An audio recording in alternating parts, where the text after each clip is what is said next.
Research کروائی ہے اس کے اوپر کہ آپ TLP کے بارے میں، تو میں اسی ولاگ میں آپ سے کچھ گزارشات بھی کروں گا کہ میرا کام جو ہے وہ ہر اینگل دکھانا، ہر چیز دکھانا ہے۔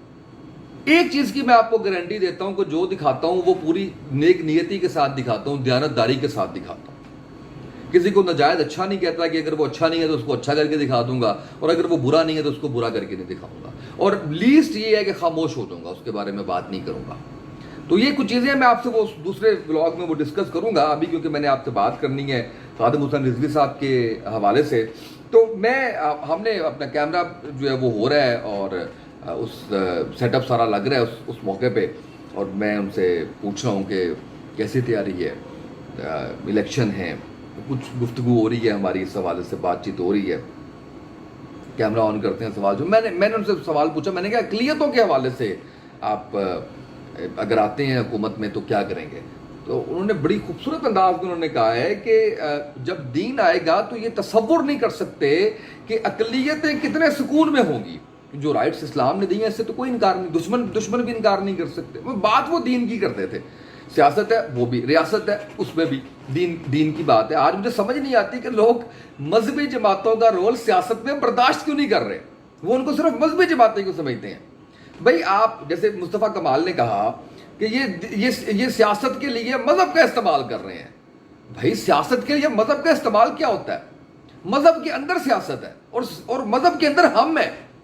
تو مجھے تو یہ بات ہی سمجھ نہیں آئی کہ آپ کہہ رہے ہیں کہ جی آپ سیاست کے لیے مذہب کا استعمال کر رہے ہیں۔ بھائی میرے خدا خوف کر لیں، سیاست جو ہے وہ ایک ثانوی چیز ہے، مذہب آپ کی پرائمری چیز ہے۔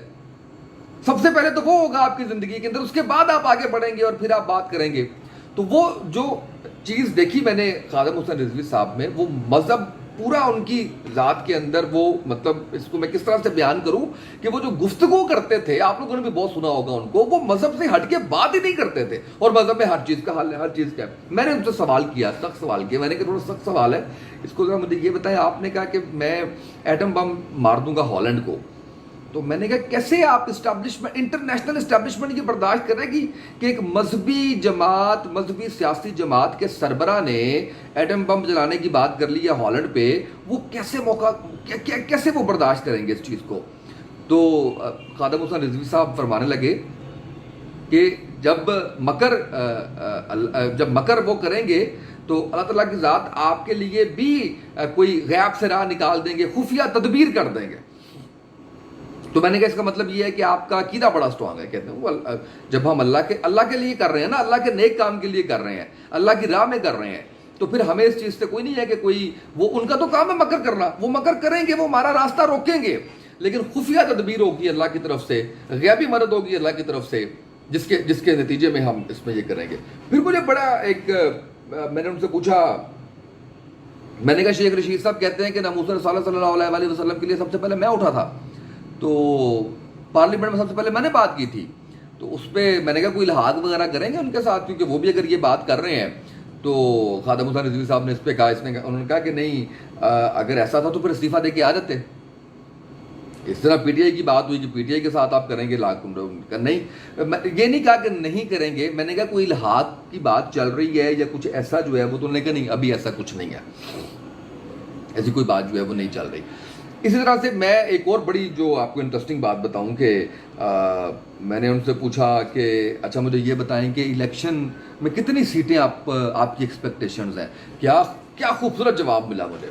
میں نے دیکھا ہے ہمیشہ جو اینالسٹ ہوتے ہیں وہ بھی کہتے ہیں جی اچھا ایسے کر کے کچھ 40 سیٹیں ان کو مل جائیں گی جی، کوئی 50 سیٹیں ان کو مل جائیں گی جی، اور یہ ذہن میں رہے کہ یہ وقت وہ ہے جب TLP یا خادم حسین رضوی صاحب جہاں جاتے تھے وہاں پہ لائنیں میلوں میل لائنیں لگ جاتی تھی۔ میں وٹنس ہوں، میں نے اپنی آنکھوں سے دیکھا ہوا ہے۔ میں آپ کو اس کانفرنس کی بھی روزات سناؤں گا جس میں اسٹیج پہ موجود تھا 2 کانفرنسز کے اندر، اور میں آپ کو بتاؤں گا کس طرح سے میں وہاں تک مطلب کتنے میل طے کر کے میں وہاں تک جو ہے وہ پہنچا تھا۔ 2 کانفرنسز میں نے اٹینڈ کی تھیں، اور میں اس میں اسٹیج پہ خادم رضوی صاحب اللہ غریق رحمت کرے موجود تھے، اسی اسٹیج پہ میں وہاں پہ بیٹھا ہوا تھا۔ وہ اس کی روزات بھی آپ کو میں سناؤں گا۔ تو میلوں میل لوگ ان کا انتظار کرتے تھے، ان کے ساتھ کھڑے ہوتے تھے۔ تو آپ کا دعویٰ تو بہت بڑا ہونا چاہیے تھا۔ آپ کیا فرمانے لگے؟ آپ نے کہا کہ یہ اللہ کو پتہ ہے, اللہ ہی جانتا ہے. یعنی اتنے ڈاؤن ٹو ارتھ, اور کوئی دعویٰ نہیں بڑھا, کوئی ایسی بات نہیں. تو یہ اس طرح کی گفتگو میری ان کے ساتھ ہوتی رہی. خیر انٹرویو ختم ہوا. انٹرویو جب ختم ہوا تو اب وہ تصویر جو میں نے آپ کو کہا ہوا تھا کہ وہ تصویر میں نے آپ کو دکھانی ہے, اس کی وجہ بھی بتائیں. انٹرویو ختم ہوا تو میں جب ان سے ملتا تھا, چاہے انٹرویو کے لیے ملتا ہوں چاہے ویسے ملتا تھا میں ان کے ساتھ, تو میں پتہ نہیں کیوں مجھے بہت زیادہ رونا آتا تھا. مجھے آج تک سمجھ نہیں آئی کہ اس کی کیا وجہ, اور میں رو پڑتا بھی تھا, میرے آنسو گرتے رہتے تھے. میں بڑا کوئی میرے سے بات کچھ نہیں ہوتی تھی, ہاتھ تھام کے میں ان کا بیٹھ جاتا تھا. اور یہ تصویر چلائیں جی, جو تصویر میں نے ذکر کیا تھا, میں اس دن بھی میں ہمیشہ ان کے قدموں میں یوں ہی بیٹھا کرتا تھا. میں کبھی ہمیشہ ایسے ان کے قدموں میں بیٹھ جایا کرتا تھا. میں اس دن بھی ان کے قدموں میں بیٹھ گیا. میں نے کہا آج مجھے ایک فوٹو بنانے دیں, تو مجھے کہتے ہیں بنا لو, اسے اپلوڈ نہ کرنا. میں نے کہا جی وہ تو میں نہیں کروں گا اپلوڈ, لیکن آپ منع کیوں کر رہے ہیں؟ کہتے ہیں وہ جو آپ کو پتہ ہی ہے کہ کس طرح کے لوگ باتیں کر رہے ہیں, میڈیا کیسی گفتگو کر رہا ہے, اور کیا جو ہے وہ اس طرح سے کر رہا ہے. تو آپ کی تو وہ عقیدت, اور اس کے اندر میں نے آپ کو الاؤ کیا ہے کہ آپ یہاں بیٹھ جائیں, ورنہ تو میں کسی کو الاؤ بھی نہ کروں, ہمیشہ آپ اس طرح سے یہاں پہ جو ہے وہ بیٹھ جاتے ہیں. تو یہ میری بڑی قیمتی تصویر تھی.